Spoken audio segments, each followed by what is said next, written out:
South Korea's foreign minister continues his diplomatic efforts to strengthen cooperation against North Korea's provocations. While in New York for the UN General Assembly, he also questioned communist states' UN membership. Our Kwon Soa tells us more.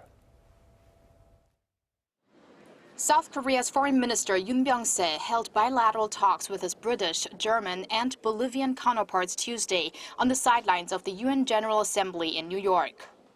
The UK's Foreign Minister Boris Johnson agreed with Yoon that North Korea's nuclear tests present a serious threat and said that the UK, as a member of the UN Security Council, will do its part to help craft a new resolution against Pyongyang's provocations.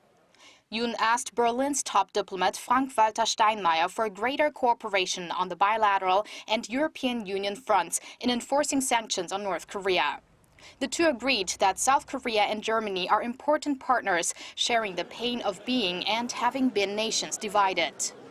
Yoon also met with his Bolivian counterpart David Choquehuanca Cespedes, whom he thanked for releasing statements condemning North Korea's fourth and fifth nuclear tests. Cespedes stressed, as a country that pursues peace, it is against the North's nuclear tests, which threaten peace and security. Given North Korea's continued violations of its obligations at the UN, Yoon also questioned Pyongyang's distinction in the organization.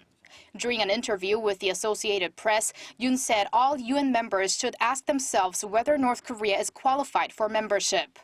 The two Koreas have been members at the UN for a quarter of a century. Yoon also called the North a, quote, serial offender, adding the Security Council must close loopholes in existing resolutions. The minister also welcomed U.S. President Barack Obama and Chinese Premier Li Keqiang's agreement earlier this week to work together on North Korea issues. And while the minister will continue his diplomatic efforts in New York for the rest of the week, South Korea's representative to the six-party talks on the denuclearization of North Korea will make a visit to Beijing Thursday to talk with his counterpart on how to effectively deal with Pyongyang's ongoing threats. Kwon Soa, Arirang News.